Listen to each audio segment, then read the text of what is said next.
Hello दोस्तों, आज की वीडियो बहुत खास होने वाली है आपके लिए। हम chapter 7 class 10th coordinate geometry से पूरा चैप्टर रिवाइज भी करेंगे, फॉर्मूले भी देखेंगे और इनमें बीच में क्या क्या कॉन्सेप्ट काम आने वाले हैं सब एक ही वीडियो में देखेंगे। तो अगर आपने चैप्टर पहले पढ़ा हुआ है तो रिवीजन अगर आप करना चाहते हैं तो ये वीडियो आपके लिए बहुत इंपॉर्टेंट होने वाली है। कोऑर्डिनेट ज्योमेट्री क्लास 10 से उसका इंट्रो और सारे फॉर्मूले एक ही वीडियो में देखेंगे। सबसे पहले इसका बिल्कुल बेसिक चीज समझते हुए चलेंगे। इस एक्सरसाइज में, इस चैप्टर में हम क्या सीखने समझने वाले हैं। चैप्टर का नाम है कोऑर्डिनेट ज्योमेट्री। कोऑर्डिनेट के बारे में, कोऑर्डिनेट क्या होते हैं, आपने ये एक्स और वाई एक्सिस का एक प्लेन देखा होगा जिसको हम 2 डायमेंशनल प्लेन या X and Y axis plane बोलते हैं, एक्स वाई प्लेन भी बोलते हैं। तो मैंने यहाँ पे 4 अलग अलग पॉइंट्स लिखे हैं। इन पॉइंट्स का आपको कोऑर्डिनेट सबसे पहले पता करना चाहिए। तो देखो कोऑर्डिनेट कैसे पता करेंगे। मैं ए का कोऑर्डिनेट लिखता हूँ। कोऑर्डिनेट मतलब उसकी लोकेशन होती है कि पॉइंट कहाँ पे एग्जिस्ट करता है दोस्तों।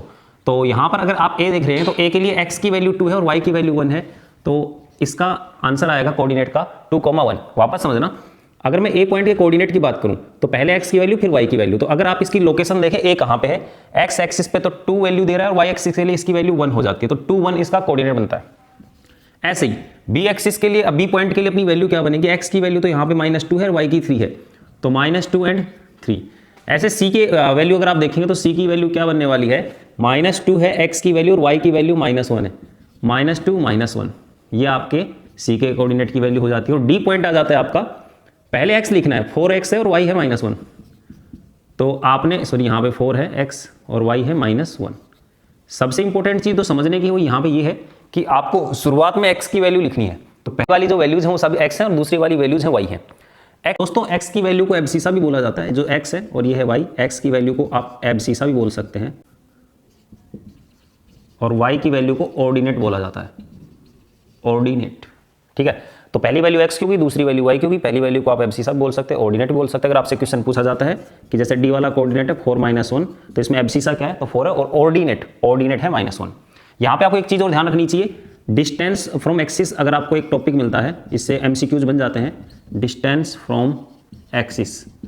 तो डिस्टेंस फ्रॉम एक्सिस का मीनिंग ये होता है कि अगर मान लीजिए मैं आपसे पूछूँ -2,1 है ए पॉइंट, इसकी डिस्टेंस पूछूँ, डिस्टेंस फ्रॉम एक्स एक्सिस, इस पॉइंट की एक्स एक्सिस से डिस्टेंस क्या है, तो एक्स एक्सिस से डिस्टेंस का मीनिंग हो गया वाई वाला आपको आंसर देना है। तो वाई की वैल्यू क्या है 1। आप चाहो तो यूनिट लिख सकते हो पीछे, यूनिट। ठीक है, अगर मान लो मैं बी वाले पॉइंट की वैल्यू में पूछता, -2, 3 है जो कोऑर्डिनेट, इस कोऑर्डिनेट में मैं डिस्टेंस पूछूं फ्रॉम एक्स एक्सिस, तो आपका आंसर क्या होगा, देखा एक्स एक्सिस से यहाँ पे डिस्टेंस वाई वाला आंसर देना पड़ेगा। तो वाई वाला आंसर कितना है, 3 यूनिट।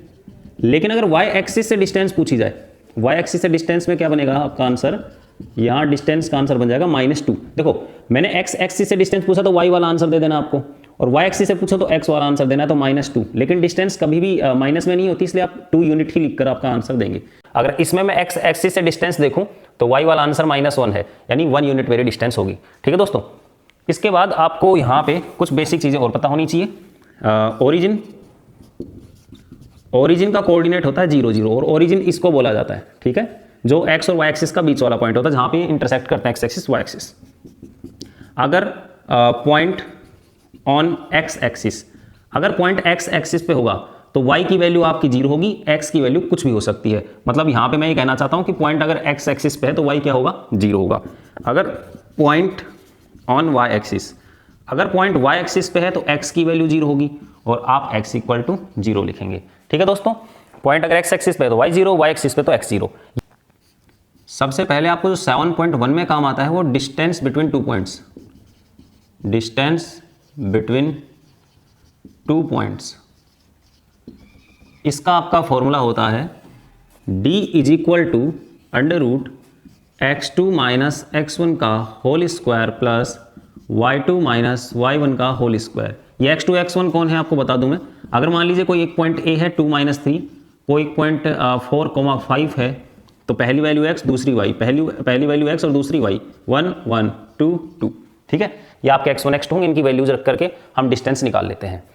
यहाँ पे आपको ट्राइंगल्स और क्वाड्रिलेटरल्स भी पूछे जाते हैं, तो आपको इनके लिए बेसिक पता होना चाहिए। अगर ट्राइंगल को लेकर के क्वेश्चन हो कि ट्राइंगल कैसा बनेगा, ऐसा कोई क्वेश्चन मिल जाए आपको, ट्राइंगल कैसा बनेगा, तो यहाँ पे आपको 3 टाइप के ट्राइंगल मिल सकते हैं। अगर आपको इक्विलेटरल मिले, इक्विलेटरल ट्राइंगल, तो इसमें आपकी ऑल 3 साइड्स इक्वल होंगी, all 3 sides are equal.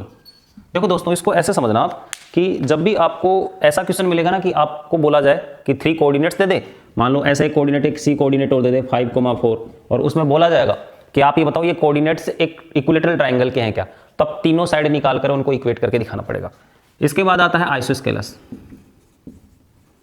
Isosceles मतलब एनी टू साइड्स इक्वल। ये मैं वो सब चीजें बता रहा हूँ आपको 7.1 में काम आएगी। डिस्टेंस फॉर्मूला तो काम आना ही आना है, लेकिन ये चीजें भी आपको काम आनी है वहां पे। अगर राइट एंगल ट्राइंगल की बात हो तो राइट एंगल ट्राइंगल में तो आपको पता है पाइथागोरस लगती है, तो बिगर साइड यानी हाइपोटेनियस, हाइपोटेनियस का स्क्वायर कर दो और sum of square of remaining two side, remaining two sides. बड़ी वाली साइड का स्क्वायर अलग कर दो, बाकी दोनों साइड के स्क्वायर का सम कर दो। एक आता है इसमें आपको क्वाड्रिलेटरल रिलेटेड। क्वाड्रिलेटरल्स के बारे में पूछा जा सकता है कि रोम्बस बन रहा है कि नहीं बन रहा है, स्क्वायर बन रहा है, प्रूव करो। तो यहाँ पे आपको इनके बारे में पता होना चाहिए। स्क्वायर और रोम्बस इनको आप एक साथ याद रख सकते हो। इनकी एक चीज कॉमन है, ऑल फोर साइड्स इक्वल। यहां पे भी साइड्स चारों की चारों साइड इक्वल होंगी। दूसरा केस जो आता है डायगोनल्स इक्वल, यहां पे दोनों डायगोनल इक्वल होंगे but diagonal are not equal. दूसरे केस में ध्यान रखिएगा डायगोनल इक्वल नहीं होंगे, यानी रोम्बस में डायगोनल इक्वल नहीं होते, तो उनका डिफरेंस भी आपको क्लियर होना चाहिए। एक होता है रेक्टेंगल और एक होता है पैरेललोग्राम। होने को तो आपके क्वाड्रिलेटरल और भी होते हैं, लेकिन आपको मैक्सिमम क्वेश्चन इन्हीं से आएंगे, मतलब 7.1 या 7 चैप्टर में क्वेश्चन इन्हीं से आ सकता है। अपोजिट साइड्स आर इक्वल, ये ध्यान रखिएगा। यहां पे भी अपोजिट साइड, मतलब यहां पे अपोजिट साइड इक्वल होती है रेक्टेंगल में, तो पैरेललोग्राम में अपोजिट साइड इक्वल होती है। यहां पे डायगोनल इक्वल होते हैं रेक्टेंगल के, diagonals are equal, diagonal not equal, are not equal.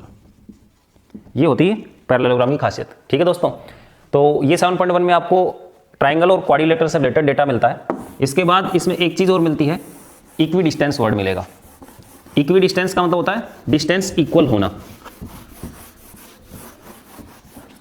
यहां पे इक्वी डिस्टेंस अगर कहीं पे लिखा मिले आपको तो इसका मतलब डिस्टेंस इक्वल होना होता है। जैसे अगर मान लो मैं बोल दूं C जो 5,4 है equi distance from A to -3 and B 4,5। Suppose करो अगर ऐसा होता है तो हम ये कहना चाहते हैं कि जो C है ना उसकी डिस्टेंस A से और B से इक्वल है, यानी जो AC होगी वो BC के इक्वल होगी।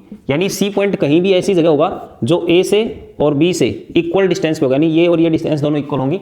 इससे आपके क्वेश्चन नंबर 7, 6, 7, 8, 9, 10 और 2-3 एग्जाम्पल इसी कॉन्सेप्ट पे सोल्व होते हैं। ठीक है दोस्तों, देखते हैं इसके बाद 7.2 में हम क्या देखने वाले हैं। यहाँ पे दोस्तों 7.2 के फॉर्मूले और देखते हैं। यहाँ पे आपको एक सेक्शन फॉर्मूला पूछा जाना है। सेक्शन फॉर्मूले से रिलेटेड क्वेश्चन है, तो मैं आपको इसमें थोड़ा सा सिंपल वे में बताऊं कि क्या आपको लगे, यानी आपको ऐसा क्या फील आएगा कि यहाँ पे सेक्शन फॉर्मूला लगाना है, क्वेश्चन को पढ़कर क्या लगेगा। अगर आपको क्वेश्चन में रेशियो पूछा जा रहा है या कोऑर्डिनेट पूछा जा रहा है या ऐसा बोले पॉइंट फाइंड करो, ऐसा कुछ बोलता है, या आपको कहीं एक्स एंड वाई की वैल्यू ऐसे फाइंड करवाए, तो ऐसे केस में आपको सेक्शन फॉर्मूला लगाना है। और सेक्शन फॉर्मूला होता है X comma Y is equal to, आप यहाँ पे लिखेंगे m1 x2 plus m2 x1 upon m1 plus m2। जो काम यहाँ किया वही आगे करना है। जैसे यहाँ ये सब ध्यान रख सकते हैं, my plus my upon m1 m plus m, और यहाँ पे लिखेंगे 1 2 2 1 1 2। ये आपका बनता है फॉर्मूला सेक्शन फॉर्मूला का। आप सोच रहे होंगे m1 m2 क्या है। यहाँ कोई केस ऐसे बनता है कि अगर आपका एक पॉइंट ये है, एक पॉइंट ये है, यहाँ पे x1 और y1 कोऑर्डिनेट है, यहाँ पे x2 और y2 कोऑर्डिनेट है, और इनको किसी p पॉइंट ने काट दिया और मान लो m1 और m2 के रेशियो में काटा है, तो इस p पॉइंट का कोऑर्डिनेट निकालने के लिए आप ये फॉर्मूले लगाते हो। सेम ये रेशियो निकालने में भी काम आता है। तो यहाँ पे आपको सेक्शन फॉर्मूला मिलने वाला है। एक आपको मिड पॉइंट या मिड सेक्शन फॉर्मूला भी कह सकते हो। तो मिड पॉइंट फॉर्मूला होता है x, y equal to x1 plus x2 by 2 and y1 plus y2 by 2। ये आपका है मिड पॉइंट फॉर्मूला या मिड सेक्शन फॉर्मूला भी कह सकते हो। इन दोनों फॉर्मूलों पे आपकी 7.2 एक्सरसाइज चलती है। देखते हैं दोस्तों 7.3 एक्सरसाइज में आ गए हम। यहां पर आपको मिलेगा area of triangle. Area of triangle, अब ट्राइंगल का एरिया तो आपको पता है सर 1/2 बेस इंटू हाइट होता है, लेकिन कोऑर्डिनेट ज्योमेट्री में एरिया ऑफ ट्राइंगल का फॉर्मूला थोड़ा अलग होता है। यहाँ पे आपको 3 पॉइंट्स मिलेंगे, 3 अलग अलग पॉइंट्स मिलेंगे। एक जगह x1 y1 होगा, एक जगह x2 y2 कोऑर्डिनेट होगा, एक x3 और y3 कोऑर्डिनेट होगा। इन सब की मदद से आपको एरिया ऑफ ट्राइंगल अगर पता करना है तो फॉर्मूला बनता है 1/2, एक बड़ा ब्रैकेट बनाना, इसके बाद x बनाना, फिर बड़ा ब्रैकेट बनाना, प्लस लिखना, x बनाना, बड़ा ब्रैकेट प्लस लिखना, x बनाना और एक बड़ा ब्रैकेट बनाना। यह आसान तरीका है। फिर इसके बाद अंदर y लिखना, y y y y y y, बीच में माइनस का निशान लगाना। इसके बाद आपको काउंटिंग करनी है, काउंटिंग इनको देखना 1 2 3 ऐसे बोलना है 1 2 3। अभी 1 से शुरू किया था, 1 से नहीं करेंगे, 2 से करेंगे, 2 3 1, तो 2 3 और 1। अब 2 से नहीं करेंगे, 3 से करेंगे, तो 3 1 2, हम लिखेंगे 3 1 और 2। ये आपका बनता है फॉर्मूला एरिया ऑफ ट्राइंगल का, जो बहुत बड़ा लग रहा होगा लेकिन है ना बहुत सिंपल है भाई। अपन इस तरीके से करेंगे तो बहुत आसान लगेगा। और वैसे है ना इसमें एक कहानी है जो आपको सुनी होगी, आपने नहीं सुनी तो मैं बताता हूँ। 1/2 लगा दो, एक बड़ा सा घर कर दो, बड़ा सा घर है, वहाँ x नाम के 3 भाई रहते हैं, तीनों का नाम x है, x नाम के 3 भाई रहते हैं। एक बड़े से घर में बाहर 1/2 लिखना है आपको, इसका कोई स्टोरी से कनेक्शन नहीं है। और एक बड़ा सा घर है और वहाँ पे 3 भाई रहते हैं x नाम के। इनके तीनों के छोटे छोटे मकान हैं, तीनों के मकान हैं छोटे छोटे। और इनके पापा वगैरह ने बहुत अच्छे से आपस में मिला के रखा है, जोड़ के रखा है, प्लस करके रखा है, मतलब एक दूसरे से न्यारा नहीं होने दिया, अलग नहीं होने दिया। तो इन दोनों मतलब इन तीनों के 2 बच्चे जिनका नाम y है, तो इन तीनों के 2 बच्चे हो गए जिनका नाम y हो गया है ना। थोड़ा अजीब है स्टोरी लेकिन ये मैथमेटिकल स्टोरी है। तो x 3 भाई थे जिनके एक मकान है, यानी x उनके एक मकान है 3 भाइयों के, और ये आपस में मिलकर रहते हैं। ठीक है, ये यहाँ तक बात कही हमने। उसके बाद 2 बच्चे y y और y ऐसे। अब क्या करते हैं कि ये जो x बाहर चले जाते हैं काम वाम करने के लिए, तो y वगैरह पीछे से बच्चे तो लड़ाई करते हैं, तो लड़ाई करने लग जाते हैं। तो इन्होंने रास्ता निकाला कि यार इनके बीच में एक डंडा लगा दो, ये इनको सेपरेट रखो, अलग अलग रखो, ये लड़ाई नहीं करेंगे। तो इनके एक बीच डंडा लगा दिया गया। ओके, उसके बाद अपने काउंटिंग को फॉलो करना है 1 2 3, मतलब 1 2 3 वाली काउंटिंग। ऐसे मत बोलना कि सर 4 भी होता है 5 भी होता है, भाई हम फॉर्मूला बनाने के लिए अपन यूज कर रहे हैं। तो 1 2 3, 1 से स्टार्ट किया था, अब 2 से स्टार्ट करेंगे, 2 3 1। अब 2 से कर लिया तो 3 से करेंगे, 3 1 2। ये आपका फॉर्मूला मिल जाएगा आपको। ठीक है दोस्तों, तो आप जैसा भी यूज करना चाहें कर सकते हैं। मैंने जानबूझकर 7.1 में कोलिनियर पॉइंट आपसे डिस्कशन नहीं किया था, क्योंकि कोलिनियर का सबसे जो आसान तरीका है ना 7.3 से निकलता है। तो कोलिनियर अगर कभी हो ना, कोलिनियर पॉइंट्स की बात आ जाए तो 2 तरीके से क्वेश्चन आ सकता है। या तो ये प्रूव करवाए कि पॉइंट्स कोलिनियर प्रूव करो, और या ये कह दे कि पॉइंट्स कोलिनियर है तो k की वैल्यू p की वैल्यू ऐसी वैल्यू पूछे। तो if points collinear points, then आपको एरिया ऑफ ट्राइंगल 0 लिखना है। Area of triangle equal to क्या रहेगा 0, मतलब पूरे फॉर्मूले के इक्वल टू 0 लगाना है 1/2। अगर इस पूरे फॉर्मूले के इक्वल टू 0 लिख देते हो तो पॉइंट्स कोलिनियर हो जाएंगे। अगर मान लो आपसे ये बोला जाए कि पॉइंट्स कोलिनियर प्रूव करो, तो आप इस फॉर्मूले का यूज करें, पूरा सोल्व करें। अगर पॉइंट्स कोलिनियर होंगे तो इस पूरा सॉल्यूशन आपको 0 मिलेगा, और 0 मिलेगा तो हम बोल सकते हैं पॉइंट्स कोलिनियर है। तो यहाँ पे आपको 7.2 के क्वेश्चन नंबर सेकंड में बहुत हेल्प मिलेगी k की वैल्यू फाइंड करने में। तो ठीक है दोस्तों, ये था हमारा 7 चैप्टर का क्विक सिनेरियो, क्विक रिवीजन। यहाँ से आपको पूरे चैप्टर में क्या क्या चीजें हैं बिल्कुल क्लियर होंगी।